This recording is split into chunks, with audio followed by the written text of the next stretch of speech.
We sell around 100 million dubia a year. Wow. Yeah. And those are all produced And in-house. yeah.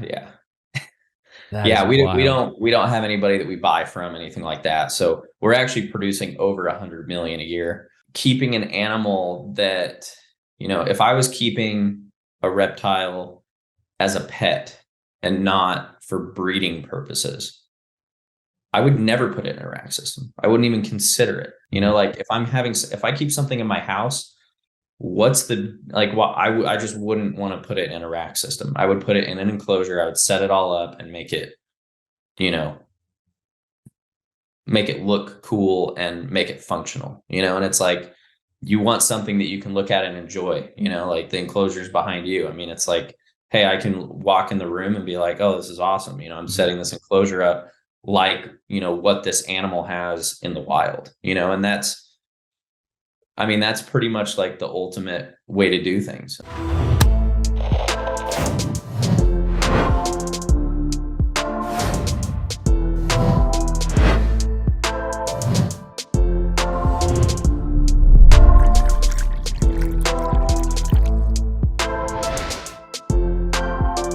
Welcome back to the Animals at Home podcast. My name is Dylan Perrin, and thank you so much for tuning in today. Today, I'm speaking with Darien Drollinger, who is the owner and founder of Dubia.com. I'm sure most people are familiar with Dubia.com, especially if you're in the US. Dubia.com is a massive seller of insects and feeder insects, as well as other reptile-related products like enclosures and supplies. Darien is also the recent purchaser of MorphMarket.com, another very familiar brand within the reptile umbrella.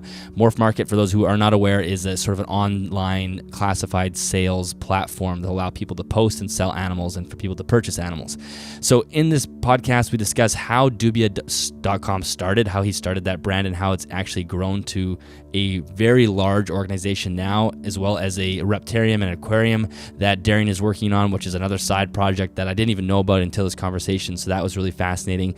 And then we discuss Morph Market. We discuss how he decided to buy or acquire Morph Market and what are its features. How does the platform work? What are some of the downfalls right now? What are some of the areas that need improvement? How do we fix some of those, bad sellers and whatnot? And Darien has a lot of ideas for how to push that platform forward in a way that I think will be very beneficial to the hobby. We discuss some of those, maybe uncomfortable areas as far as, what morphs should be allowed on Morph Market. We discuss, again, tub keeping and rack keeping and where it sits when we're talking about having a marketplace for people who are breeding snakes and knowing that they are going to be using racks. Where does that fit within this ethical hobby, or us, trying to push the hobby in a more of an ethical direction? How Morph Market is actually probably going to help diversify the species and help small time breeders, which I think he's got some great ideas in that domain as well. So it's a really fascinating conversation. It's incredible that he even had time to record this podcast, considering how much he's actually up to. When you listen to the show, you'll realize that this is a very busy individual. So Darien, thank you very much for joining me. If you enjoyed this episode, talking to the listener now, you can share this on any social media app platform, Instagram, Facebook. That really does help. If you're looking for more information on this episode, make sure you head to animalsathomenetwork.com. Thank you so much to Custom Reptile Habitats for sponsoring the podcast. I have received the shipment of the final 2 enclosures that are going to go on top of this, just above my head here for those who are watching on YouTube. So I'm going to start hammering those together shortly, so you will start to see this room take shape very, very shortly. I'm very excited for that. So if you are looking for any reptile-related equipment, make sure you head to the show notes. There's an affiliate link for both the show notes as well as the YouTube description. And if you do make a purchase, a commission comes back to me at no extra cost to you. If you would like to help support the show financially, you can do that over at patreon.com/animalsathome. If you do become a patron, you'll have automatic access to the Discord server, and you can chat with other like-minded keepers who are also listeners of the podcast, and there's always lots of great stuff going on in there. Finally, if you are interested in an Animals at Home t-shirt or sweater, make sure you head to animalsathome.ca/shop, or just head to animalsathomenetwork.com and click on the shop button under the Animals at Home header, and you will take us to our store.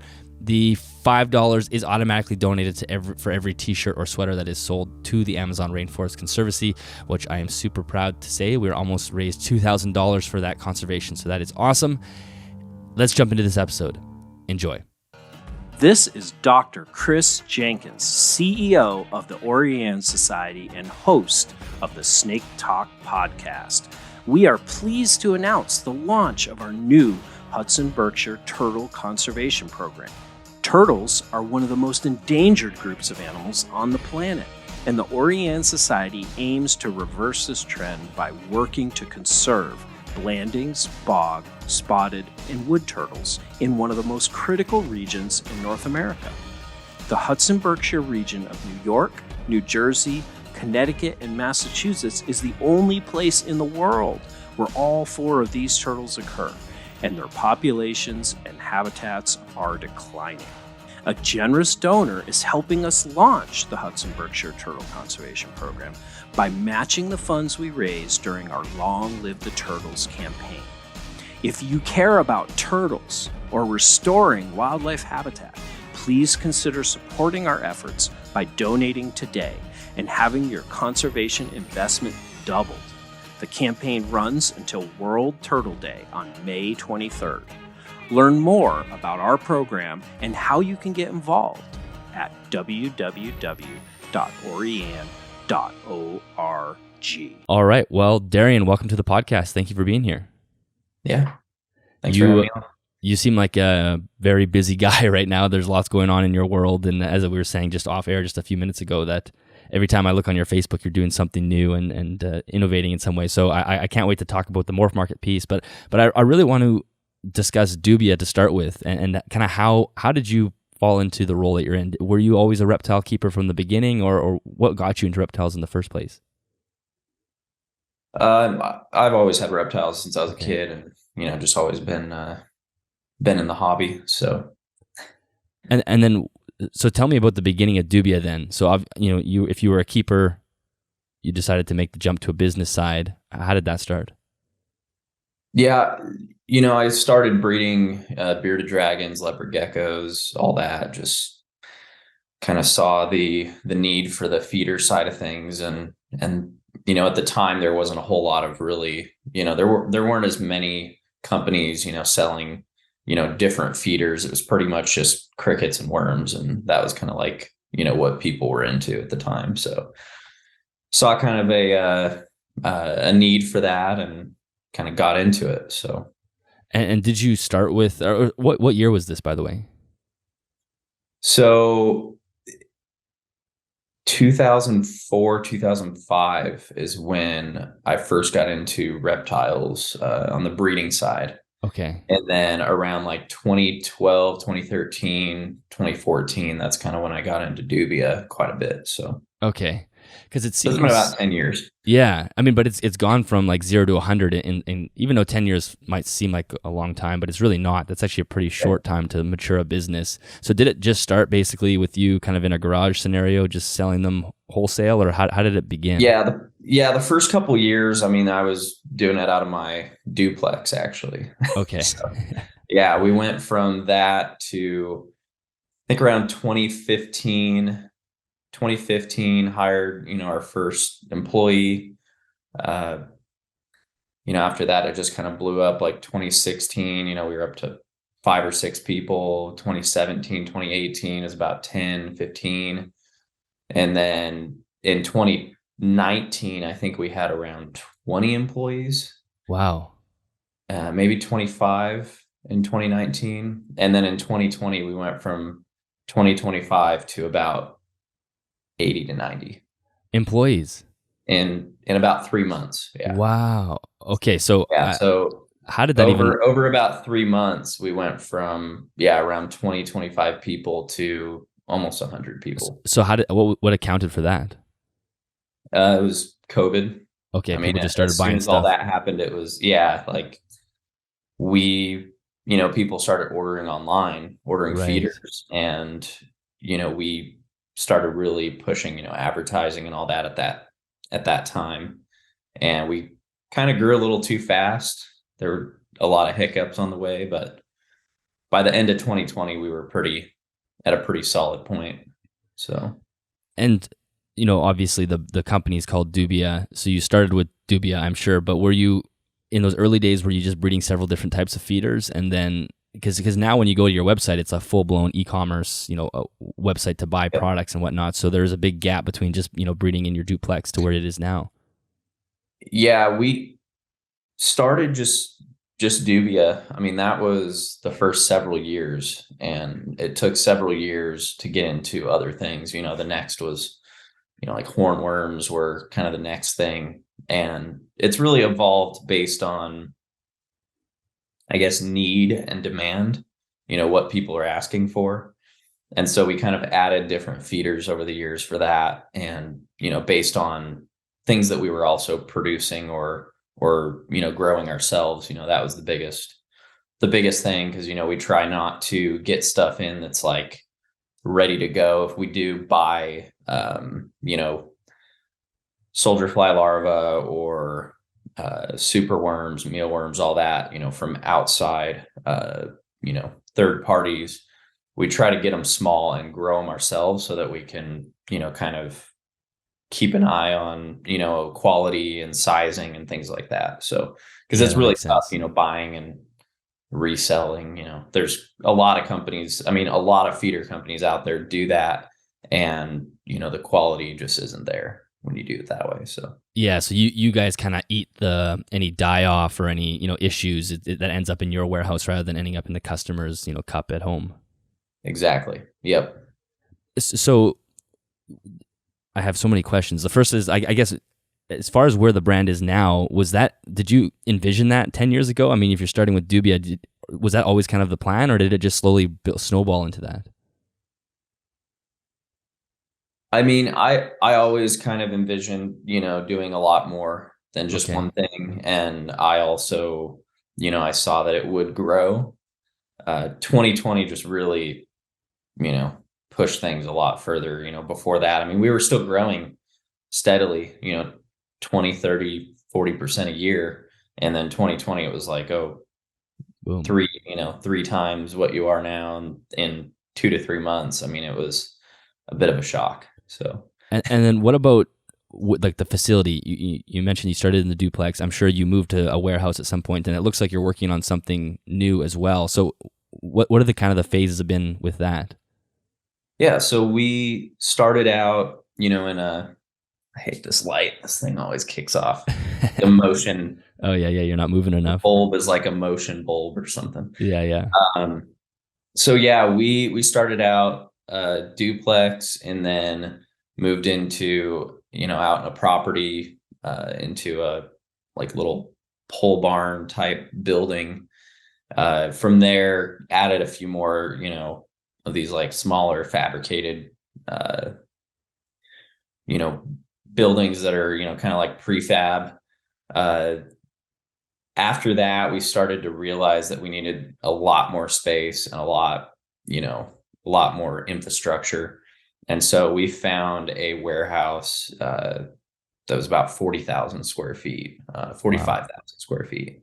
And that was our first warehouse we moved into, like in town, that wasn't out, out in the middle of nowhere. So from there, we ended up getting, another warehouse that was like 10,000 square feet, another one that was 30, another one that was 15, just kind of like spread things out a little bit for more of, a biosecurity standpoint, just to prevent any kind of like cross contamination. If anything ever does happen, we have, different things that may happen if there's some sort of outbreak or like bad, feed that we get in or something like that.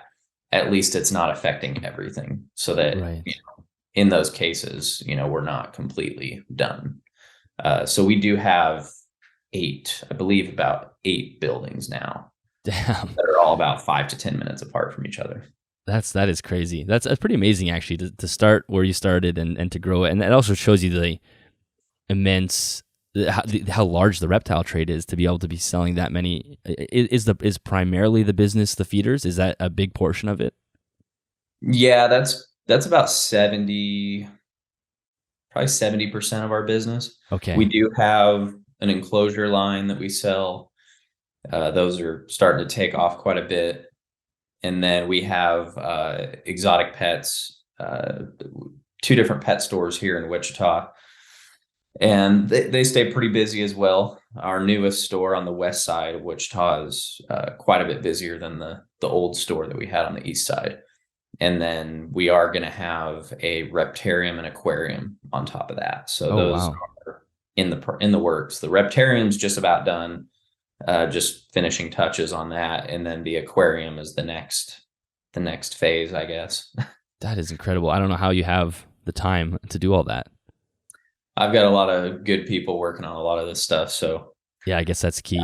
keeps me from having to get too in depth on each thing. It's Yeah. yeah. How numbers wise, how many insects and feeders are you guys selling? I don't know what time frame would be the most logical to ask this question, but I'm just curious how much is going out of your doors. So we sell around 100 million dubia a year. Wow. Yeah. And those are all produced And in-house. yeah. That Yeah, is we wild. don't have anybody that we buy from, anything like that. So we're actually producing over 100 million a year, closer to like 140, 150 million dubia per year. So around, yeah. That's amazing. How much manpower does that take to actually produce that much? Because I can't even picture how big. I mean, you already talked about the warehouses and whatnot, but Yep. just that sounds like an immense amount of Yeah, we have beings. about 20 to 30 people at any given time that are just feeding and watering and maintaining colonies. Wow. So that's a big part. And then we have about 6 to 8 people that are on like the sizing and sifting side of things to kind of size everything out. And then we have about 10 people, about 8 to 10, just on like the packaging and cupping side of things. And then another 10 to 12 on the shipping side. So actually packing the orders. Right. So I mean, just there, you've got quite a bit, but there's a lot more to it. We've got all the worms, we've got people on, growing all of our worms, sizing and, cupping everything. People who handle the enclosure side of things and packaging and things like that. And then obviously there's a lot of administrative, people as well, because there's Yeah, invoicing. Yeah, tons of things. Yeah, that's amazing. As far as like inside the facilities, I just think like the first thing that comes to my head with that many insects is escapees and dealing with things like that. Do you guys have protocols in place to try to reduce that, or is it just like glue traps around? Yeah, we use some like pest control measures on certain things, and that that helps quite a bit. We actually set up kind of like perimeters on everything, and like all of our bug rooms are completely sealed off, and then from there, you have like sizing areas and cupping areas, and most of those have like a little 1 foot perimeter like wall. So we don't have as many escapees as you'd think. We definitely do get them because, I mean, you're sizing, 100 million harvesting things. roaches, and you're going to have them all over your clothes. I mean, you're just throwing them around, and, so stuff will climb on you, and then you'll go walk around in the main warehouse area, and they'll get off and, all over the place. So, I mean, there's stuff around, but for the most part, I mean, it's pretty locked down. Like we don't have, we have like on the roach side of things, we have our colonies that are all contained.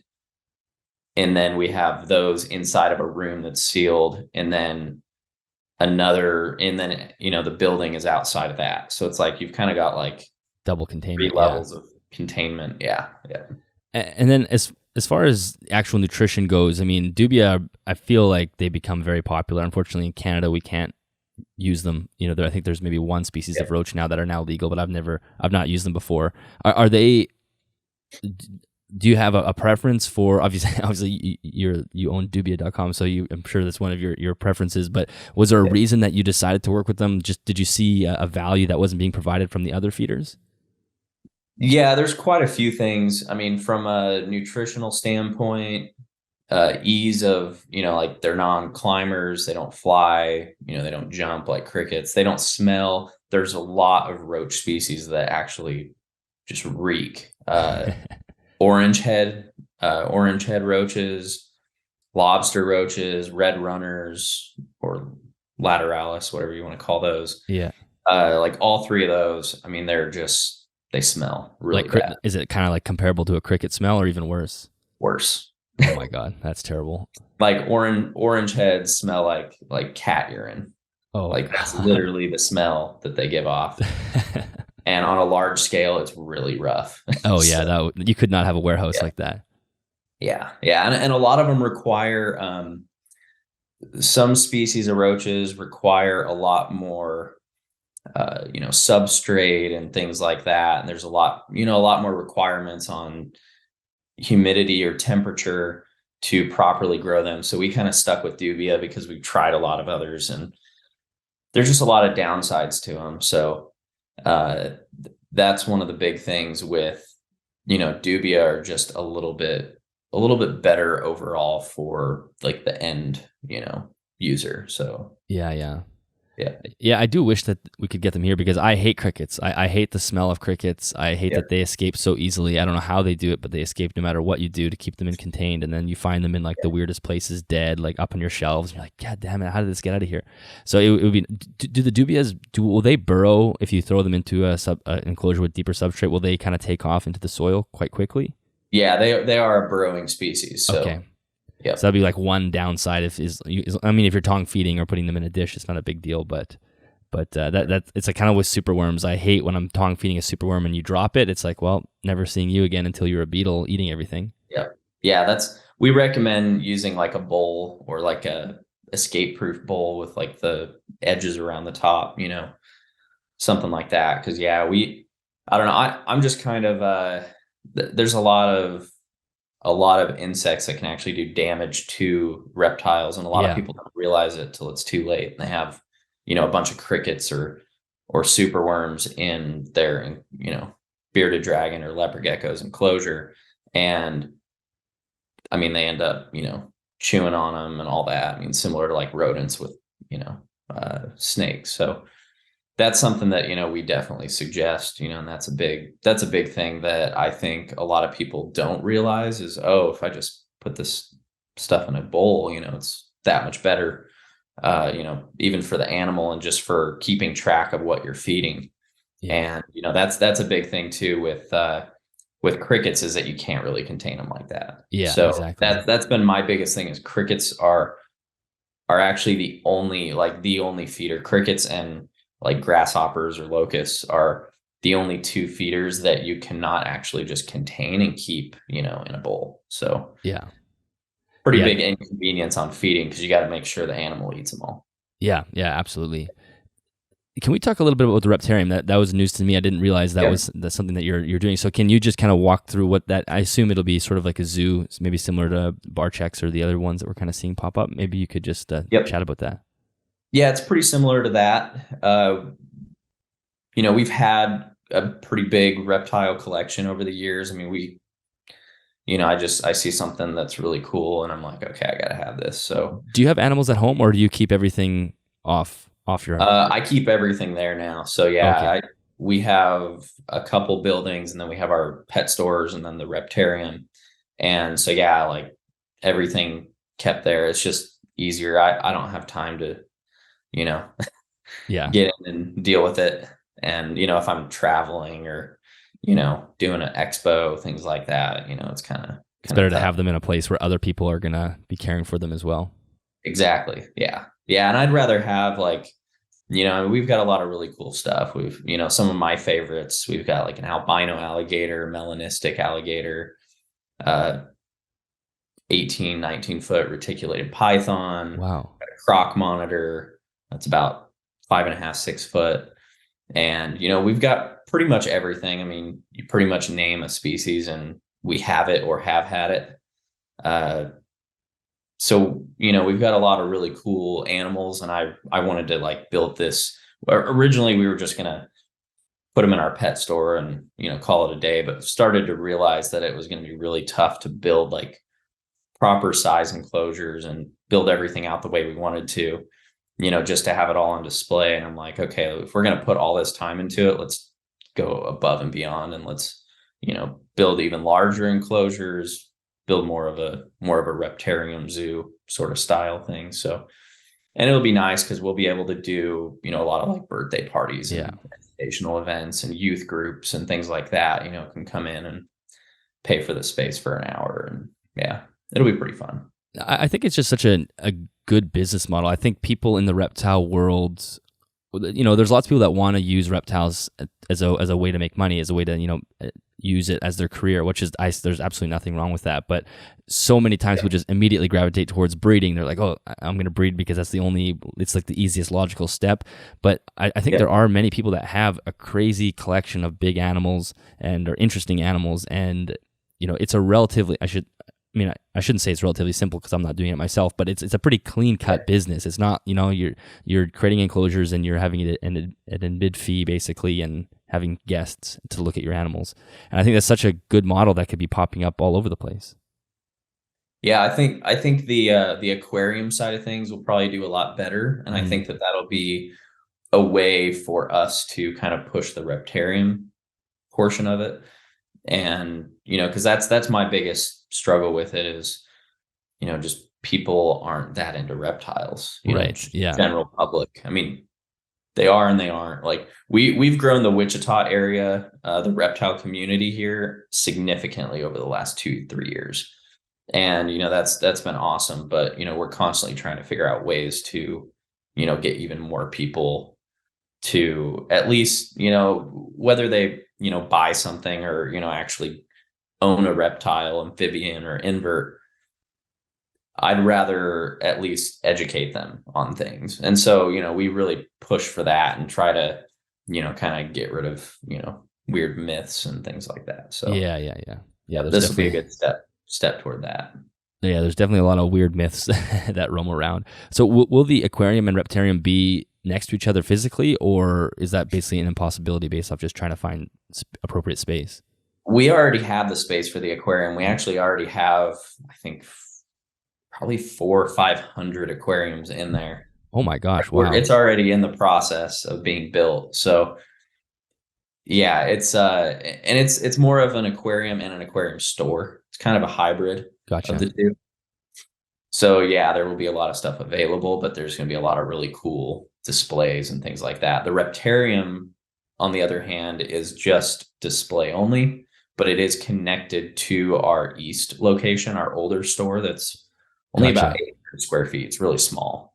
And then our west location, our west store, the aquarium is actually about 3 or 4 minutes from that. Okay, so cool. They're all kind of spread out. So it's kind of like 3 locations, but is Wichita quite a large city? What's the population?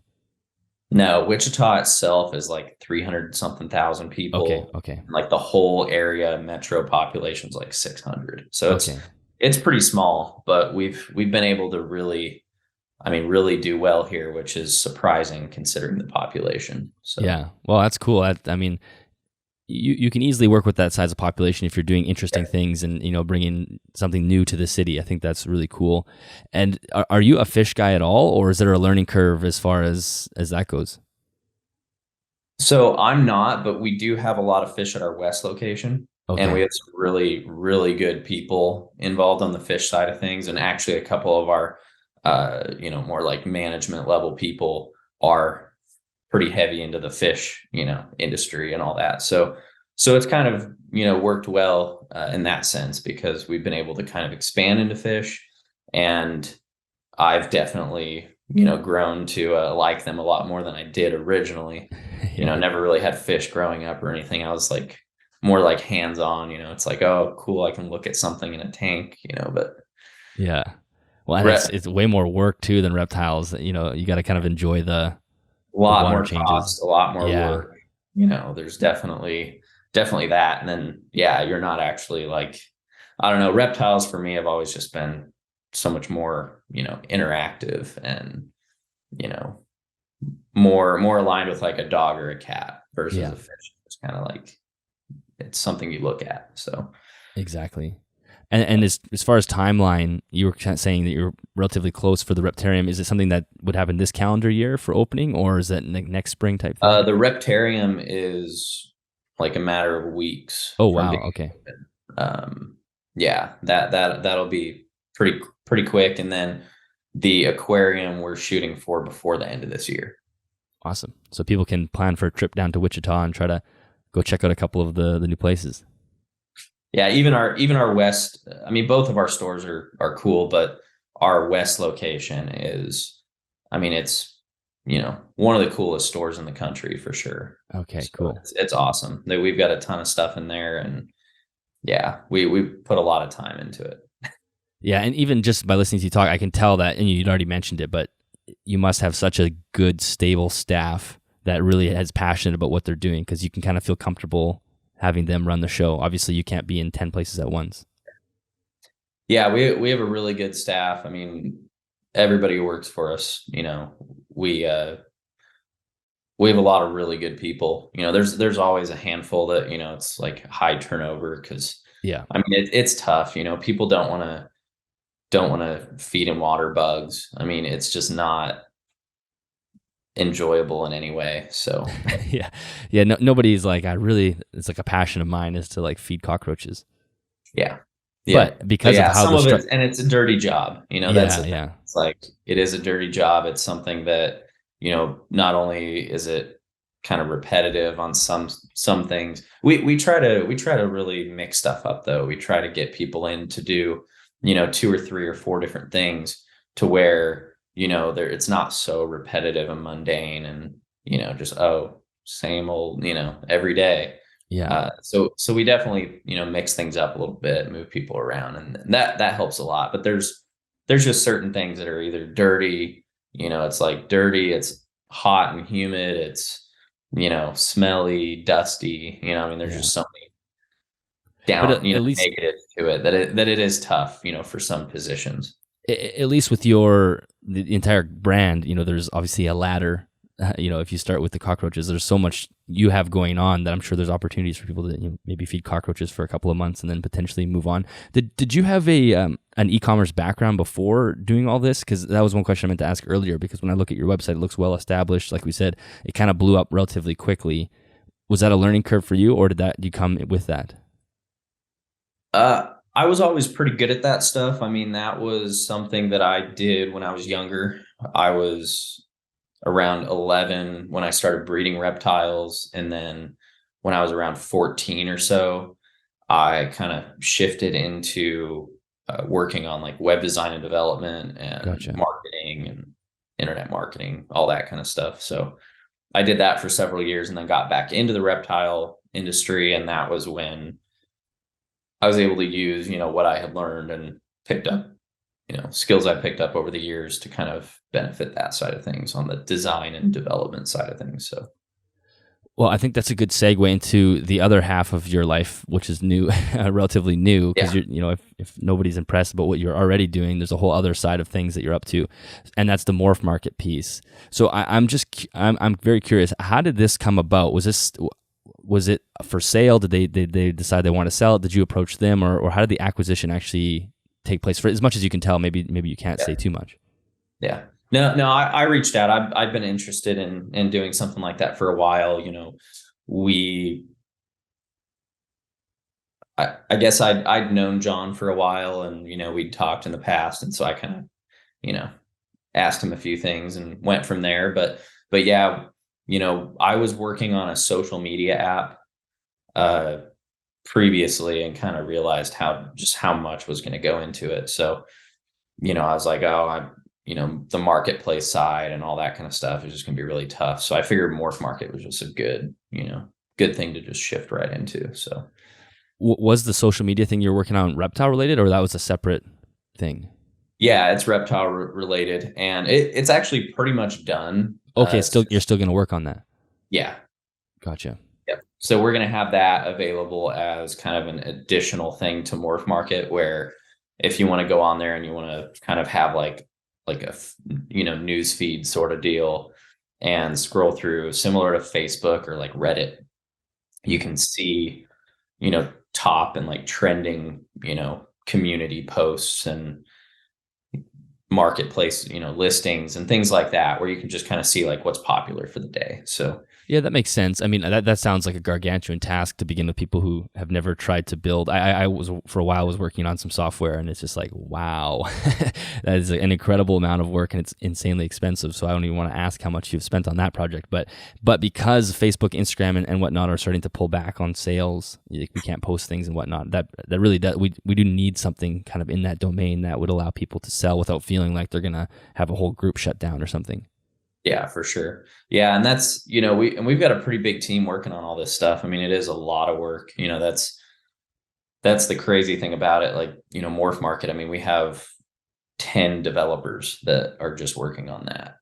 And Right. so it's, very costly to, get all that, moving along and making changes. And, the social media side of things, is just as difficult or even more difficult because there's, it's something new that you're making. So, Yeah. it's pretty tough, building something from scratch. At least Morph Market is there, and now we can make changes. It's still really difficult, really tough because there's a lot of big things that we want to do over the next year, but I think we'll be able to pull it off. So it'll be pretty awesome. So did John need convincing to sell it, or was he kind of ready to part with it? Or how did that work out? Kind of 50-50. I mean, he had been doing this for a while now, and And it was his thing, right? He started it. yeah. So it can be hard to kind of part from that. Yeah, I think he was kind of ready to, move on to something. And, I think it was mainly just the role that he was in with Morph Market, as the founder and CEO and, kind of overseeing everything. That is very demanding. And, there's only so much you can do. Like, my background is more of like the UI, UX design, Mm-hmm. that sort of thing. So I can come in and now I've got, a ton of additional things that are kind of in you know, uh, my wheelhouse, I guess, and that's something that I can bring to the table. And, I couldn't have, I mean, yeah, it would have taken me far longer and a lot more, to build Morph Market to where it is now. He's built that over the last several years, and that's something I wouldn't have been able to achieve myself. Right. So, it's worked out really well because he was able to, build all the infrastructure and the back end side of things. And now I can kind of refine, the front end and design and marketing and things like that. So When did talks start between you two? Because it seems so quickly. It was like, boom, all of a sudden you're the owner of Morph Market. But I'm guessing this wasn't a overnight situation. no, it was several months. I mean, it was, yeah, like almost 5 months, I think. So we Okay. talked about things. So And then, as you're saying, he had quite a lot on his plate with Morph Market. Now, with you kind of taking on that role, are you having to, is it all on your plate now, or were you able to delegate to some of the other staff? I've been able to delegate a decent amount of things, and then John is, still helping out with a lot. So Okay. yeah, luckily we've been, John and I can work together on a lot of this stuff right now, and really push things a lot further. Yeah, it is amazing how big that platform grew as well. And for anyone that's, it's funny because I know how big Morph Market is, but I've really never even been on the platform because I actually didn't even realize that there was a Canadian side to it. And I think that might be a more recent, relatively recent, maybe in the last couple of years, but I'm not really buying and selling. I'm definitely not selling, and I'm not buying animals. So it's not something that I go on very often. But anyway, for those that are like me, maybe who don't have as much experience, can you just sort of lay out how the platform functions as it is now? Yeah, I mean, essentially, it's just a marketplace where, any breeder, hobbyist, or even large scale breeder can go on, list animals. We've got an animal management portion to it as well. So, you can kind of have your animals and your breeders and all that added to the site, and then can list them from there. So kind of goes hand in hand, having the management side, the animal management, and the selling side of things. Mm. And yeah, pretty much open to everything. I mean, we've got, most species, added to it, and there's believe, over 60,000 animals on it right now. So And how does And again, if I ask a question that you're not comfortable answering, just say don't ask that. I'm just curious, how does the platform itself make money? Is there a listing fee, or the sellers are paying some sort, or is there a percent of the sale that goes to Morph Market? We don't take a percentage. That would actually definitely make it, more money. We charge 4 different membership levels. So as a seller, it basically goes from like 11 to 27 to 45, and then I think 70 a month. So Okay. It's basically, just a monthly fee. And I mean, it's definitely, cheaper than going and traveling and paying for expos or even paying for advertising and all that. I mean, that's one thing that's, really crazy, is the amount that you would have to spend on like Facebook ads and Google ads and all that. I mean, Morph Market is just hands down much better for sellers than, a lot of other avenues, because it is very expensive. Advertising in the last like 5 years has just gotten, outrageously, unaffordable. Yeah, and it's actually tough to tell if your advertising on the social media platforms is effective. Like, you pay for the clicks, you pay for the likes, you pay for the shares, but then sometimes, unless you're looking at web traffic and whatnot, but even web traffic doesn't necessarily mean that you're actually being an effective ad campaign. It's like, oh yeah, you're bringing someone to the page, but are they actually making the step of, for me, like listening to the podcast, or for Morph Market, making a purchase, or bookmarking it to come back and use as a resource? And so yeah, no, that doesn't really seem outrageous as far as prices go. And as far as the different tiers, is just the volume of animals that can sell, or? Yeah, it's a combination of things. There's a lot of different premium features as well. So okay, yeah. And I know if you just go on your Facebook, you, like I was saying, every day there's like a new thing. It seems like you're tackling on Morph Market. What do you see as some of the current issues with the platform, or some of the things that immediately stood out to you as things that you wanted to fix?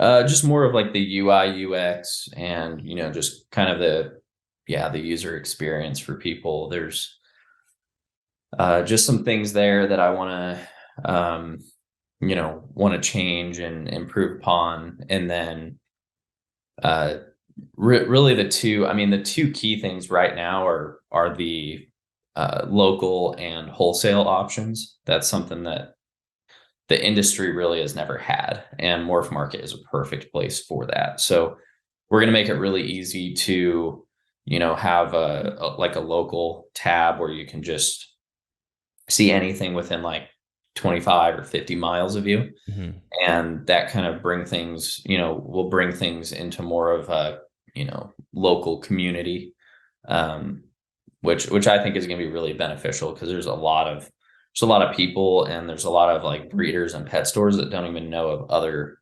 breeders and hobbyists, in their area. So yeah, there's a lot of people who really connect people and save on shipping as well. That's going to be a big one. Yeah. And then the wholesale thing is a big one as well, that kind of plays into that a little bit. But the, pet stores not being able to go and just buy from breeders, and, that's been a really tough thing. Breeders have always, and pet stores have always struggled with that, where you've got, breeders that are trying to, sell, their cheaper animals that, are more, pet quality, I guess, or that are, for pets and not for like breeding, or, people who are just really into, higher end morphs. And then you've got the pet stores that, have always, had to try to find people and source, animals from, ethical sellers. And that's been pretty tough. So I think this will be a pretty big step in the right direction. Yeah, that's actually, I really like that idea. The first thing with the shipping is there's a lot of people who are new. It might be their first snake or their first lizard that they ever buy, and they're actually not wanting to ship, spend $100 to ship across the country, because they just don't know. They want to be able to see the animal. A lot of times a new person's not going to do that. And then as far as, one of the things we talk about on the podcast all the time is promoting the idea of sort of small batch breeding, where, you have an idea of somebody working with one kind of more obscure species and maybe not producing a ton of them, but producing a couple clutches or a couple litters a year. But then that's the problem, right? They have to market it themselves and hope to sell those animals out into the world, which can be a huge challenge. And or they have to go to pet stores in person and try to make these sales. So instead of having that, built into Morph Market, makes a lot of sense to me. You can actually promote the diversity of species, because I think that's one issue that we have in our hobby right now is we're dwindling the diversity. And I think that would actually help reverse that in some ways. Yeah, for sure. Yeah, no, that's a really cool idea. Now, I think one issue that I think you were trying to tackle was just bad sellers in general. So maybe you could just classify what you would consider a bad seller, and then how we can kind of move them off of the platform. Yeah, I would say bad buyers and bad sellers. Yes. There's a pretty equal amount of both, unfortunately. Yeah. That's been a really tough one, because it's definitely a lot of it is opinion based, and it's very tough to decide, hey, this is for sure, like, this is not a good thing. I mean, there's a lot of people who are just like, oh, this person's selling this species or this, animal or whatever. And, and there's a lot of like questionable things where it's like,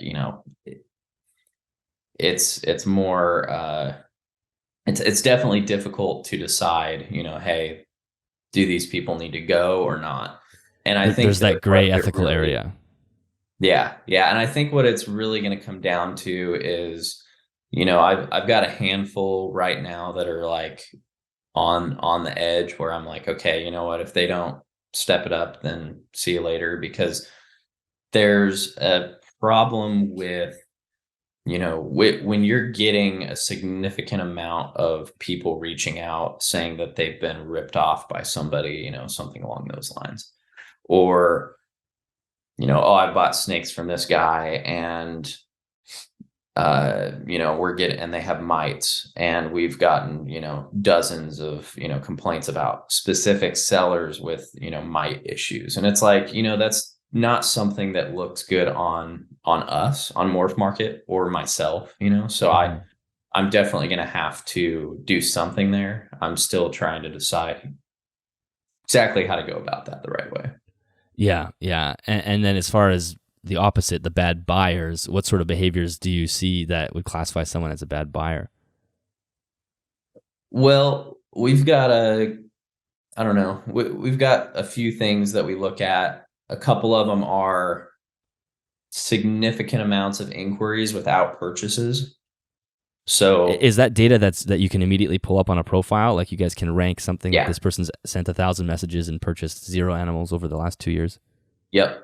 Okay. Yeah. So we have a lot of that. So like there are people on there where I can go on and see, this person has sent 100 inquiries and has made 1 purchase. And it's like, that's kind of ridiculous. Like I mean, based on, compared to like averages and things like that, it's like there are definitely people who stand out on that side of things.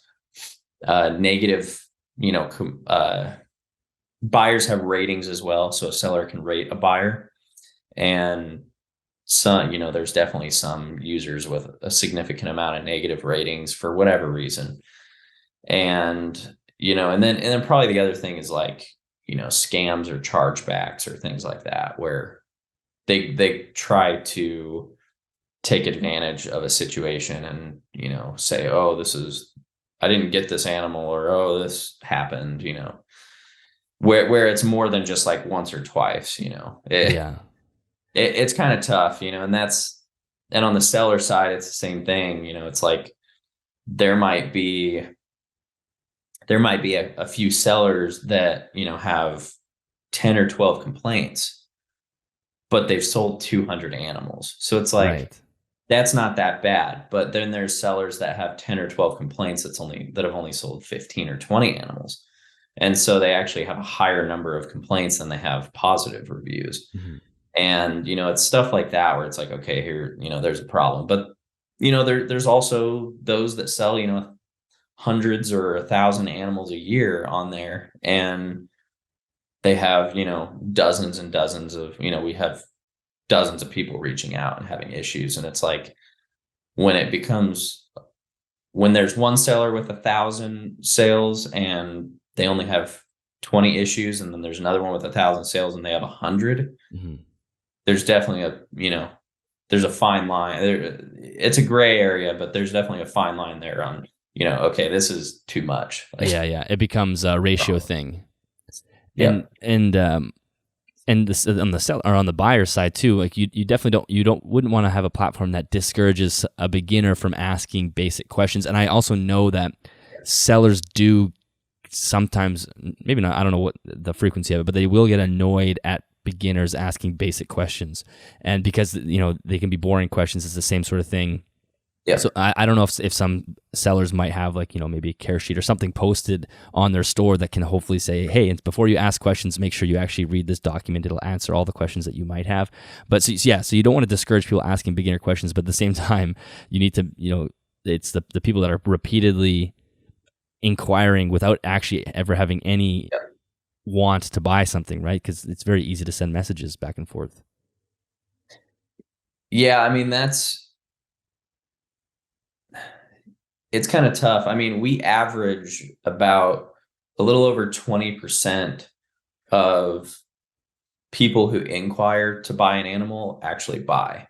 So that's pretty high. I mean, that's a pretty good number. And so like a specific animal, like if one person reaches out for a question about one animal, there's a 20% chance that animal will go home to that inquirer. Yeah. Okay. Yeah, that is high. So it's pretty high, and that's and that doesn't even factor in if you're selling an animal on there and then they buy a different animal, right? Because exactly. You can't actually mark that currently. You can't actually mark, oh, we sold this animal to this person. So the percentage is actually probably a little bit higher than 20%. It's probably closer to 30, and that is a really good number. And so when I see sellers with a 50% number or a 40% number, generally there's something that they're doing right, and or a lot of things they're doing right. And on the opposite end, there's sellers with a 5%. So there's obviously things that they're not doing the right way or could be doing better. And so, that's kind of my goal over the next year as well. One of my goals is to reach out to some of these sellers with higher metrics than everybody else that are doing a really good job, and maybe set up some I don't know, interviews with them, things like that, where I can be like, hey, how do you achieve this, what do you do? And they can kind of take us through like, oh, this is what I recommend. And a lot of it has to do with customer service and all that. And I get it. You don't want to reply to somebody 10 times asking, what do I feed a bearded dragon? And it's like, Google it. Yeah, exactly. But you can do it. You can go about it in a way where they read it as a positive response and not a negative response that makes them feel stupid, to where they're just going to be like, oh, see you later. Screw this. I'm not buying from you.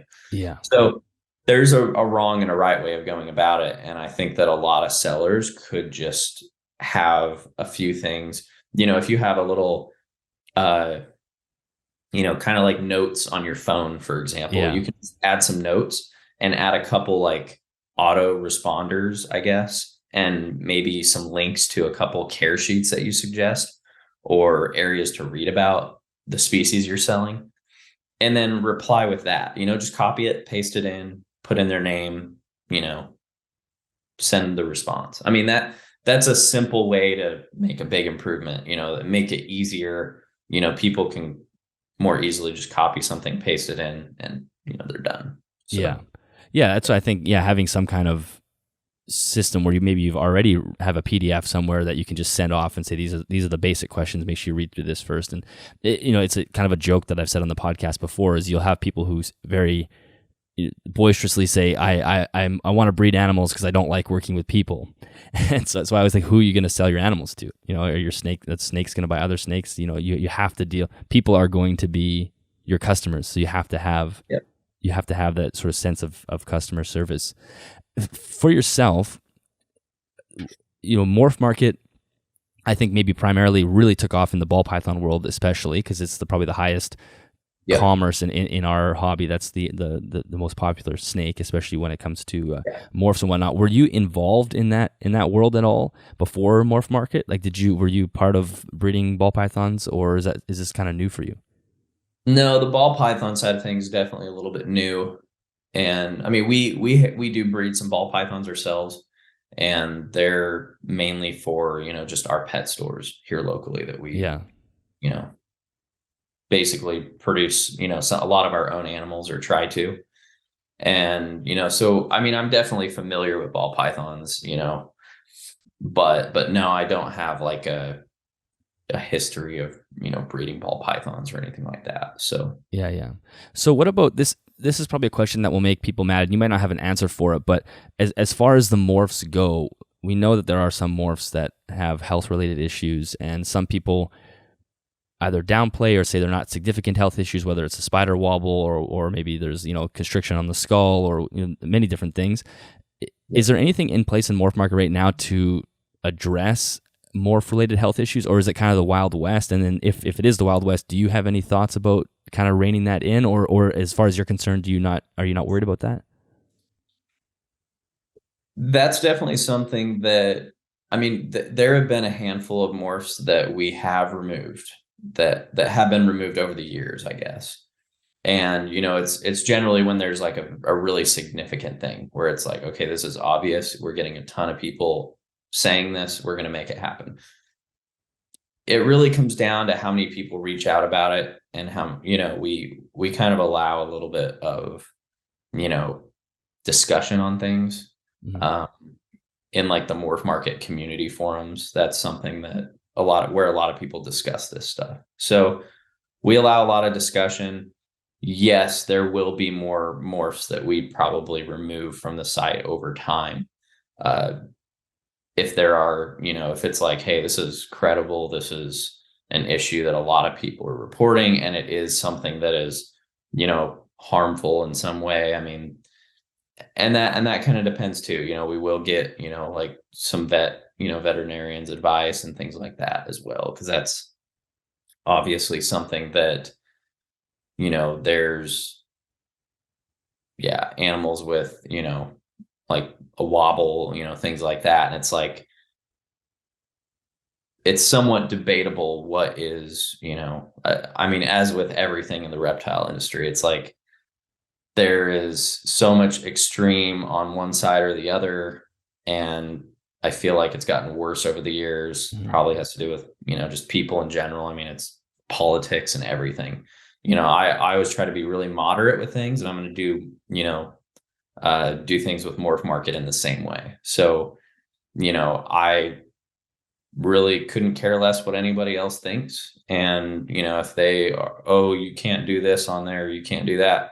Well, a lot of people disagree with you. So, it's kind of like allow what's going to happen. And then over time, as, if 70-80% of people are like, hey, this is a problem, well, then we'll probably crack down on it. But there's a lot of stuff that is just so debatable and very opinion based. So I mean, like you said, as everything, nothing is completely black and white, and same with like who's a bad buyer or who's a bad seller. I mean, there's just so many different things, and so it's something that you have to have.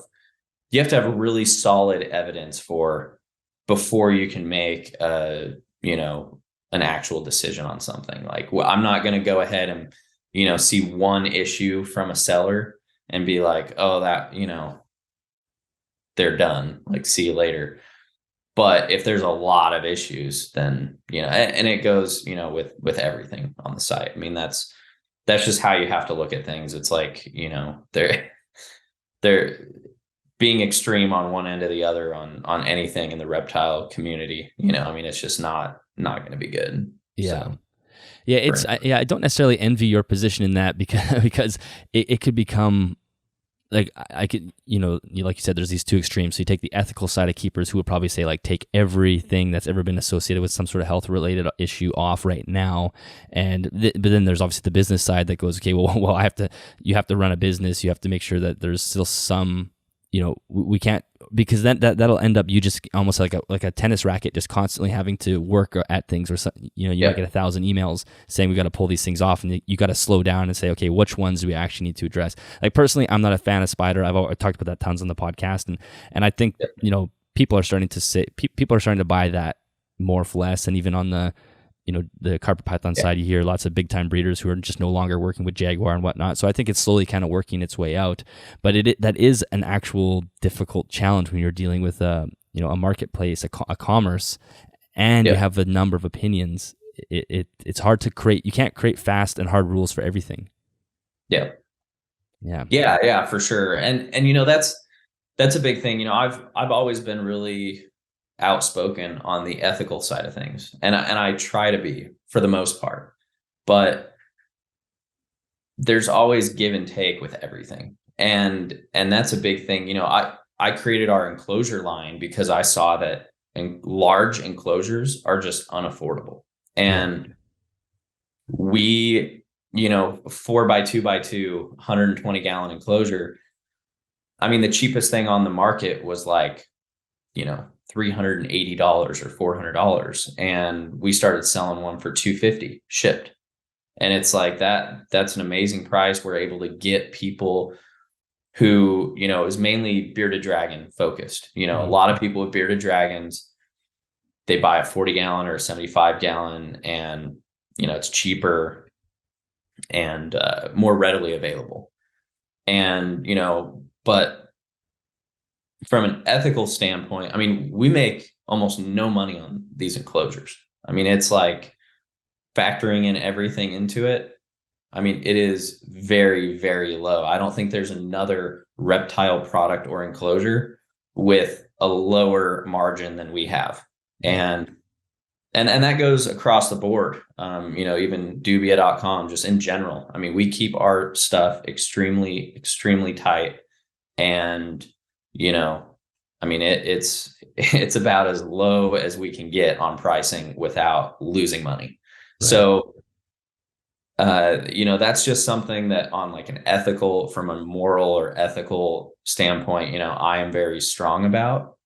And I've always pushed for is, hey, we need to, bigger enclosures, make it affordable, all that. And I'm all for that 100%. Like that is absolutely something that I, stand behind. But I think that, well, and to that point, there's a lot of people who go against like these 4x2s for like ball pythons, for example. And, I've seen it in Facebook groups. Of course, that's, where everybody loses their mind. Yes, it's the meeting of the masterminds there. Yeah. So, there's a lot of Facebook groups that are like, oh, you can't keep a ball python in that. It doesn't, hold the humidity enough. It's too big. It's, there's not, ball pythons do better in a rack system. And then you've got people who say, oh, ball pythons do better in an enclosure and don't do well in a rack system.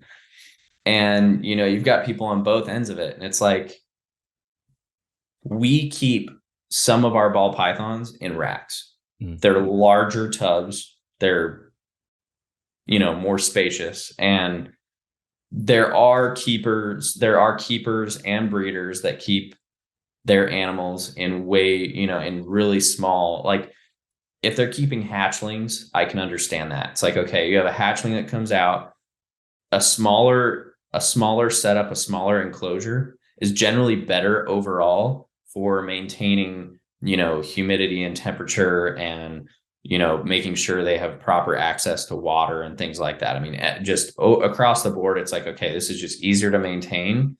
And while the animal is growing for the first few weeks or first month or month and a half, it's like, okay, that's fine.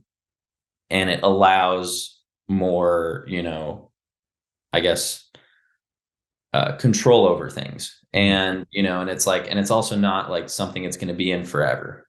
It's the same with like, betta fish, like cups. We don't agree with them. So in our pet store, we keep them in anywhere from a 1 to 3 gallon.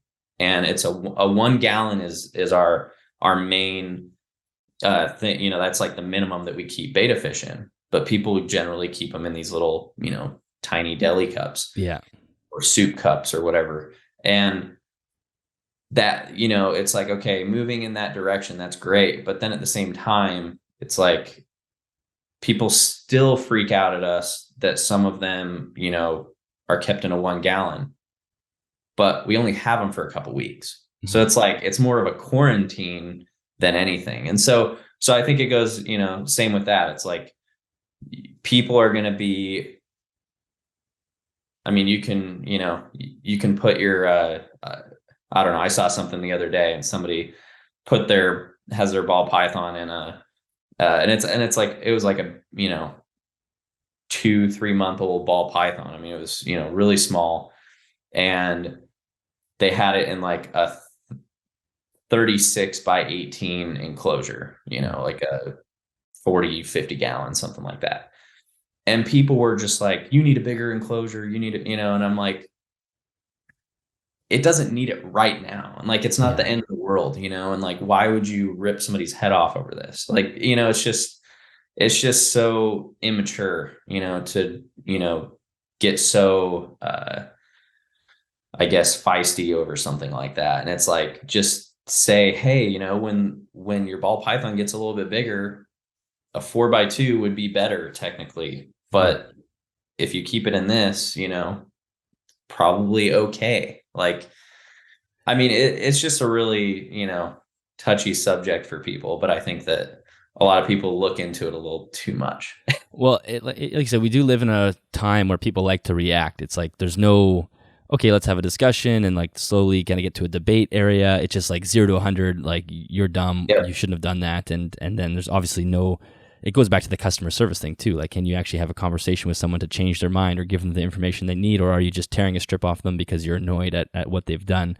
And, I've talked about this before. As far as rack systems go, I think, raising hatchlings, quarantine, brumation, those are all like good check marks for rack systems. I think one of the areas that I get frustrated with, as far as I think there needs to be an admission that rack systems for ball pythons are for breeding.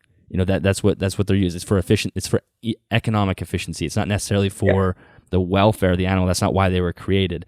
And I'm actually okay with that, because the animals are, like you said, they're small. The animal hatches. It's going to be in its little hatchling tub for a while, and then it's going to move on. Now, I would prefer if the breeding animals were kept in conditions that were larger, more spacious. I think we underestimate how much exercise is actually important for our animals. Moving, muscle contractions.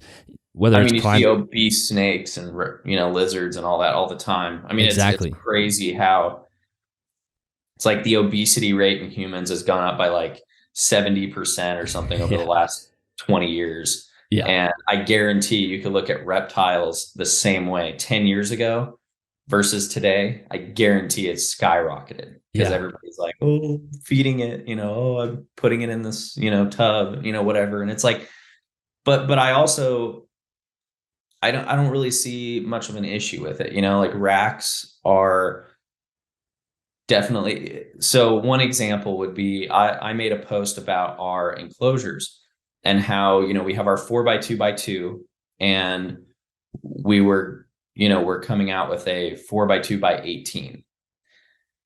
There's a lot of reasons behind that, because our biggest issue that we have out of everything is people with bearded dragons trying to achieve the proper hotspot, the proper, UV and temperature, just in general.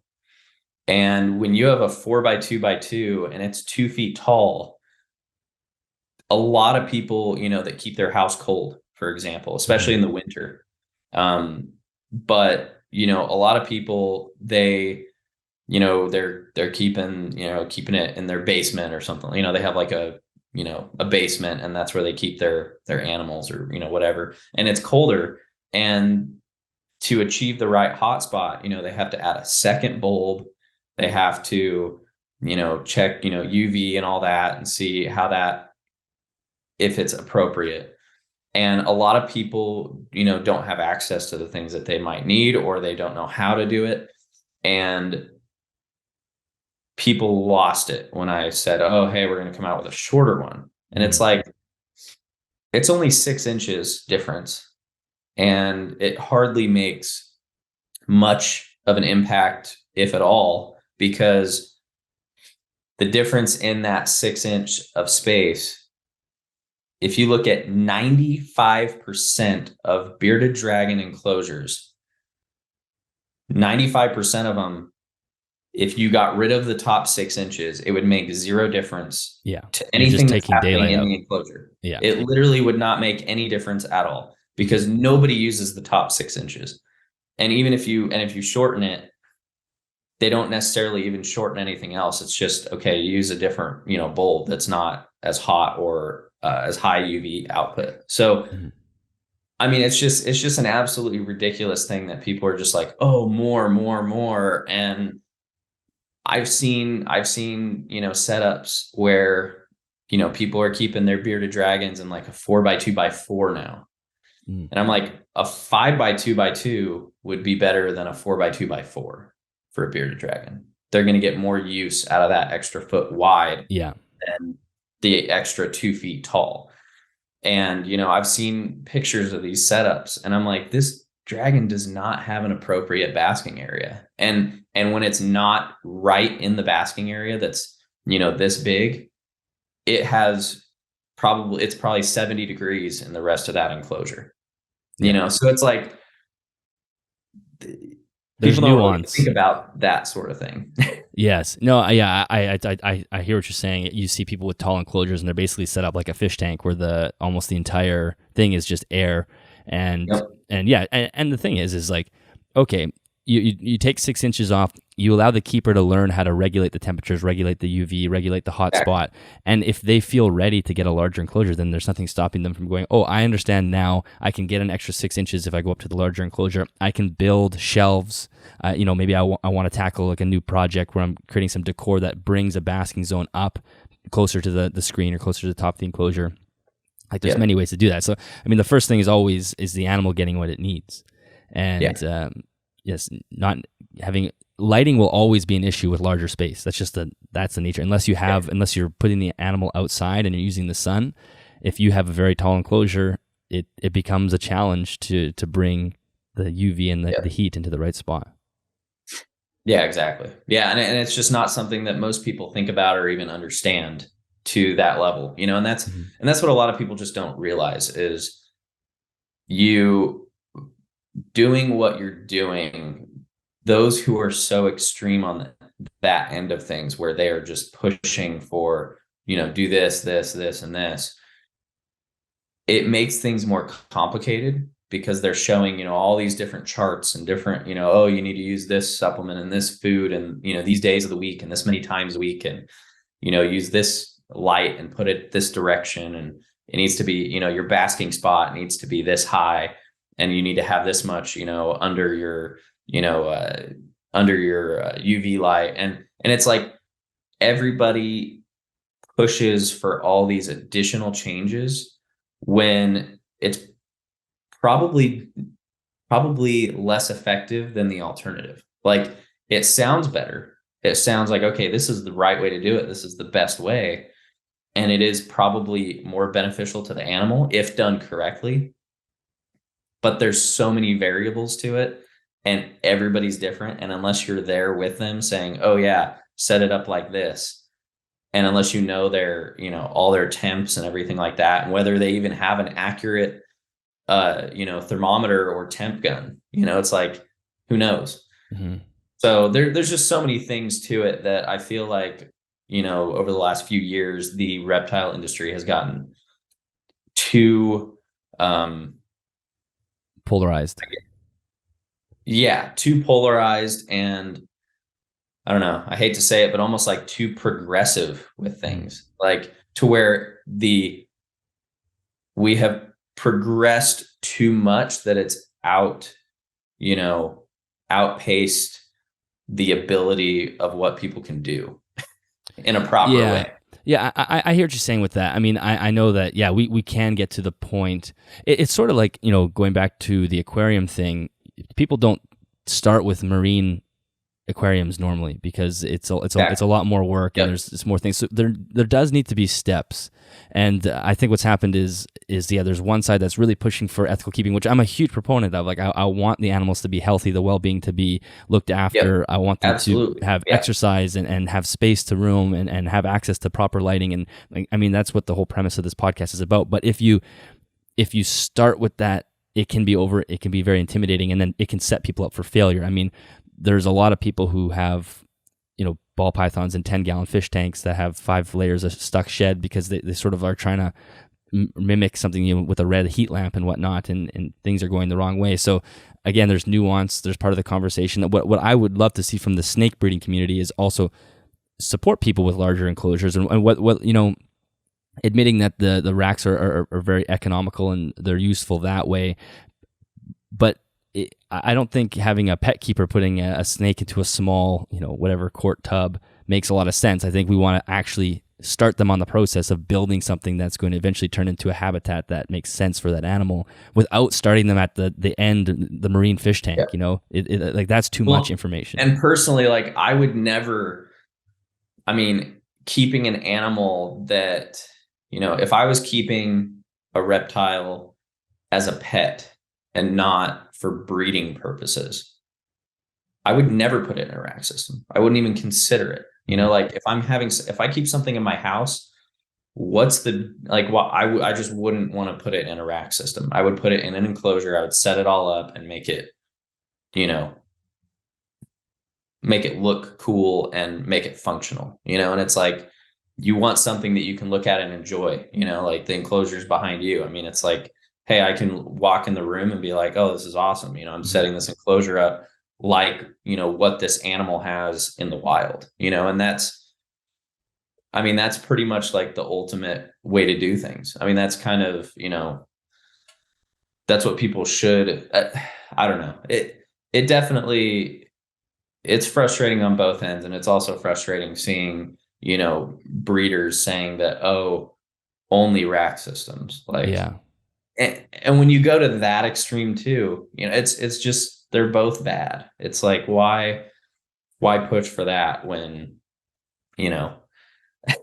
somebody's buying something as a pet and it's like, oh, rack systems is where it's at, get a rack. Get a tub. Yeah. A single tub. Yeah. And I don't know. And I think that doesn't make sense to me because they're all the same. It's all a box. That's all it is. You've got a tub and it's got 4 sides and it's got a bottom and a top, and the top has some sort of ventilation. And that's what every enclosure is. They're all the same. They're just different sizes. Mm-hmm. And tubs are the same way. Like they're not all the same size. All rack systems aren't the same. So, you can technically set up a ball python in a rack system with just as much enrichment as an actual enclosure. The only thing that might be lacking would be the lighting. Yeah. And that, that's it. Yeah.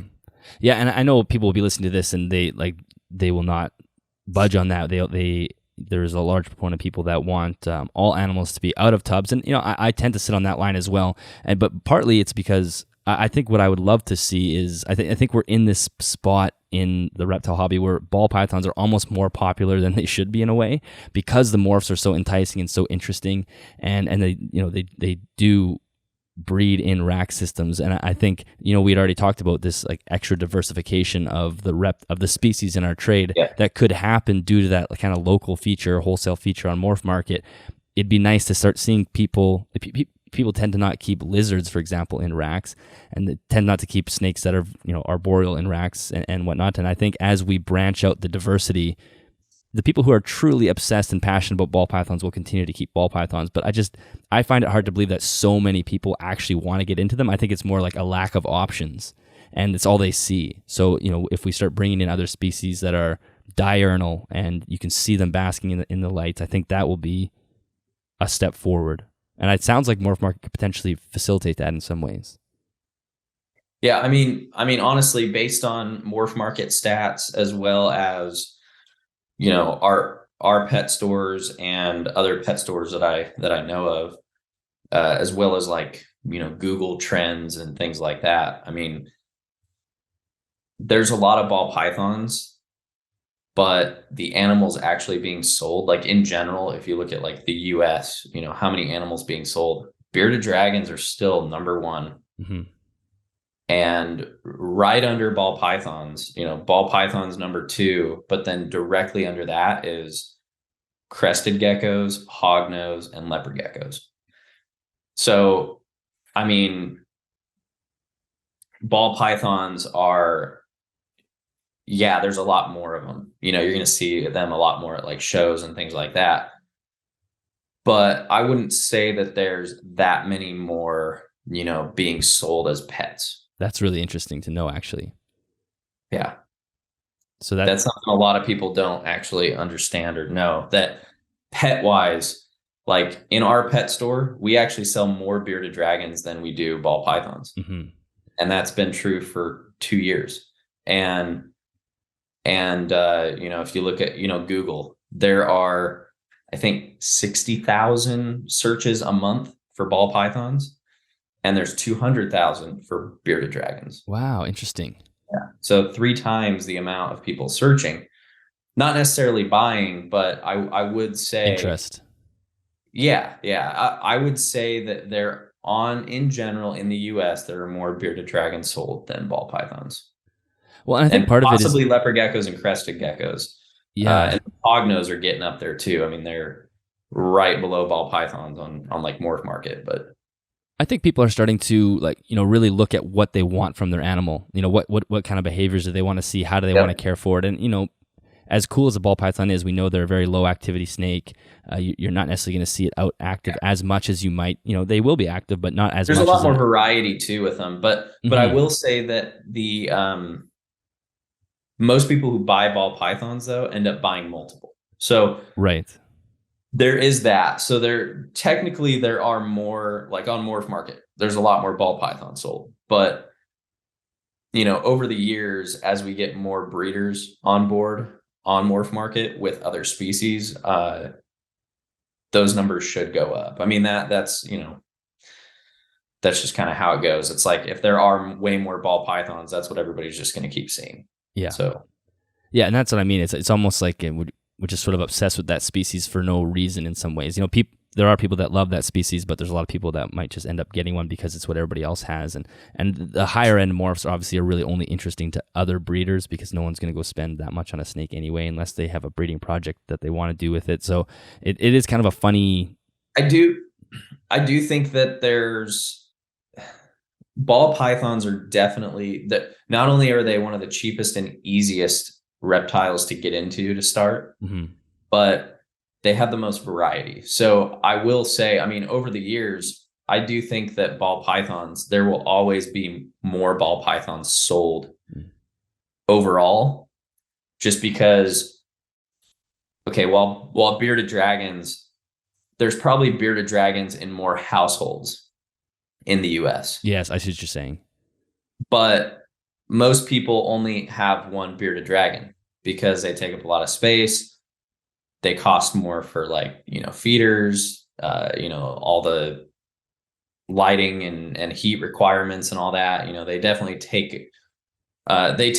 you know, they cost more, and then they also take more time because you have an animal that's eating every single day, and you know, you're having to clean an enclosure every single day. Versus like a ball python, it's like, once a week, you know, a few days. So you definitely have that, you know, benefit with ball pythons. And then you know, on the genetic side of things, yeah, a lot of the higher end morphs are not going to be something that your average person buys or even mid-level person buys. But there's a lot of stuff like pieds, and, you know, I mean, pieds are always just, people see them and they're just like, wow. And you've got, you know, different, you know, pastel pied and things like that are, you know, common and a little bit more expensive, but still affordable to, like an average person. And so not only are people going to buy more ball pythons in general, but then there's more visible stuff to choose from. And, it's more like personable, I guess, like versus like, oh, hey, I have a red bearded dragon that everybody else has. Like, Yeah. You have something that's more unique. That's like, hey, this is something that I really like the look of. And yeah, there's always going to be that. So I don't think that, I wouldn't say that in the next 5 to 10 years that any species is going to really outdo ball pythons from that perspective. And there also just isn't, thousands of, different morphs, like nothing else is even close to that. Yeah. There is something endearing about some of the morphs, right? That always keep it. Yep. It's kind of like an evergreen animal in some ways because it's interesting and like people find them interesting to look at. And there's some out there that are incredible to look at. There's some amazing morphs out there. So yeah, I totally see what you're saying. There's many people who get into ball pythons have many under their roof. Whether that's not the beginner necessarily the first thing that someone's going to get, but people when they do get into it are going to kind of go heavy on that. Now, speaking of genetics, there is a genetic testing piece on Morph Market. How does that work? So that's through RGI, and basically you send a really small sample of a shed, and you pay 20, 30, $40 depending on what you're getting. And I think right now they have 10 or 11 different traits that you can have tested. They're going to continue to add to that, but that could be a really cool thing long term. When they have 100 that you can test for, and it's all on one price. You send the shed in, and it'll tell you exactly what that snake is, and can also determine whether it's male or female. I think it's a really cool idea. It's a really cool thing that seems to be working pretty well. So I'm pretty excited for the future of that, because that's something breeders can use too. Down the road, on more of a business perspective, I guess they can kind of see animals that are possible het. They can have those sheds sent in and verify whether it's actually a het. And on some animals, that could be hundreds of dollars if it's a proven het versus possible. So. Yeah. I also see that as a value of not having to prove out an animal by breeding it. That creates the collateral damage of a clutch that might be wasted, Exactly. Right? That's one of the issues we see is like overproduction because you're trying to find morph. And the other thing too is maybe that would actually reduce some of the inbreeding issues, because you could, without having to, that the mother is this morph, you could actually go find another one that's unrelated and match the same phenotype genetic trait without having to actually tighten the genetics so much that you lose like the eyes or something. Yeah, exactly. Now, what about disease testing? Because that's a really big thing, especially as nidovirus continues to grow. Is that something that maybe Morph Market would think about potentially folding into this platform? I definitely think adding it as an option would be really cool, because that's something that people can kind of add as like, hey, this animal has been tested, and I definitely don't want to like force anything. That's but yeah, I think that really, if I just wish that more people, and sellers and all that, like, were just, that there were less that were, extremely unethical, I guess. There's definitely a handful that just kind of ruin it for everybody. And that's the big problem. It's like, if you have something going through your collection, get your stuff tested, and and it's like, what they're going to do is just try to liquidate a lot of it and sell it. It's like, it's just going to cause more problems. Yeah, it is. It's tough, because there's definitely people who are in over their head, and if they start testing, they're going to realize their $100,000 worth of snakes that they have in that back room need to be euthanized, or can't be sold type thing. Yeah, it's pretty unfortunate, but it would be good, I think. To control it is to take care of it at the beginning. Yeah. Tough thing to do. Yeah, definitely. I think, but I think having even a link to like fish head or something, just so that people have access to. I think there's a lot of people that don't realize you can even do nido testing relatively easily now, especially in the States and actually in Canada too. I think that would be a good thing to add. Yeah, for sure. Now, my last question for you is we talked about sort of the health issues with morphs. What about hybrids? Because that's another thing, like, because you will be in charge of a platform that anybody can do anything on. And I totally can understand with your position of you can't create so many rules that nobody uses the platform. But as far as hybrids, do you have an issue with hybrids, or do you think there should be extra rules with people, like making sure that it's documented properly, or how does that sit for you? I don't really have issues with it. I think the biggest thing I have issues with is people mislabeling things. Right. And that is the problem that I absolutely won't stand for. Like that, when people are constantly putting in, fake stuff or something different to inflate the price and sell something that isn't what they're saying it is, that's the biggest issue I have. But I mean, on, hybrids and all that, it's like, okay, if people, I think as long as things are properly labeled, then we're fine. And also on top of labeling things properly, a big thing that Morph Market's going to work on over the next year is more of a like on that, you've got the animal management side, and then you've got like animal transfer, where if you have an animal, so let's say you're a breeder, you have this animal and it's got, these parents and, this lineage in the system. Another breeder buys that animal from you. That animal can be transferred to that other breeder, and now they have all the data from that animal. And then when they pair that up with another animal with that data, they now produce, these and the offspring that they produce, they're able to see, okay, yeah, that's proven. This is proven. This is what we say it is. And when they sell that offspring, that animal data now transfers to the new owner. So you can always see the full history of an animal, which, everything, which is, I think, is going to be the biggest thing long term in the next 5 to 10 years. That is going to, kind of be like, registration for like reptiles. Like this is, everything's more like proven, and there's actually data to back it up, rather than just having to believe what some breeder told you about it.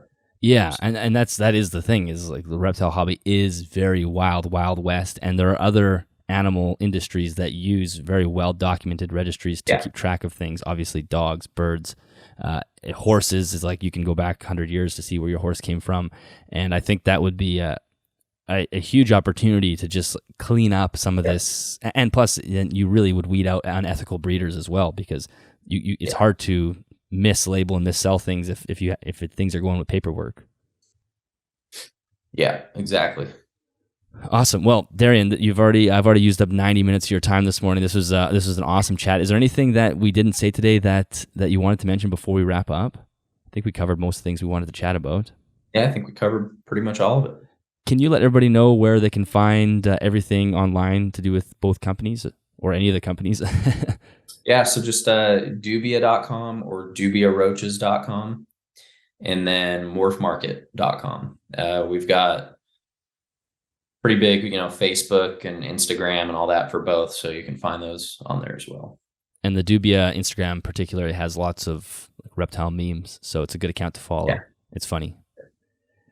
Awesome. Well, Darien, thank you so much. This was a blast chatting with you. It was great to pick your brain and listen to all these different projects that you're up to, and it's amazing how many different things you are doing. So this was fascinating. So thank you so much for being here today. Yeah, I appreciate you having me on. All right, that is the end of that episode. Thank you so much, Darien, for joining me on the podcast. Like I said through the intro, you are a very busy person, so I'm amazed that you were even able to carve out enough time to record this episode. So thank you very much for that. I'm very much looking forward to your projects and how they're going to evolve in the future. Certainly want to come check out the zoos and the aquarium. I think that would be incredible. Morph Market, I think, does have a serious potential of pushing the hobby in the right direction as far as registrations go, and just weeding out unethical sellers and people who are not doing right by the animal. And I think it's a fascinating project, and it'll be very interesting to watch develop. So thank you so much for your time. Listeners, if you enjoyed the podcast, make sure you share it on social media, Facebook or Instagram. If you want to join the conversation of the things that we discussed in this podcast, you can do that over on YouTube. Just throw it in the comment section, and I'll try to respond to everybody, or I try to respond to most people. Sometimes comments get away on me, but I do try to respond to most. If you're looking for more information on the episode, make sure you head to animalsathomenetwork.com. There you can find the show notes and the links for everything that was discussed in today's episode. Thank you so much to Custom Reptile Habitats for sponsoring the podcast. Like I said through the intro, we are going to be finally adding these last 2 enclosures into this space here, and the studio is going to come together as one unit. I'm very much looking forward to that. So that'll be in the next couple of weeks, so you can keep an eye open for that. If you would like to join us on Patreon, you can do that at patreon.com/animalsathome. There you have automatic access to the Discord server. And again, every dollar that comes through Patreon really does help me produce the show, whether it's paying for editing, paying for my time, paying for the networking or the server space and the equipment and whatnot. The list kind of continues to go on. So I am very, very grateful for every single one of my patrons. So thank you so much. And that brings us to the end of this episode. I will catch everybody in the next one.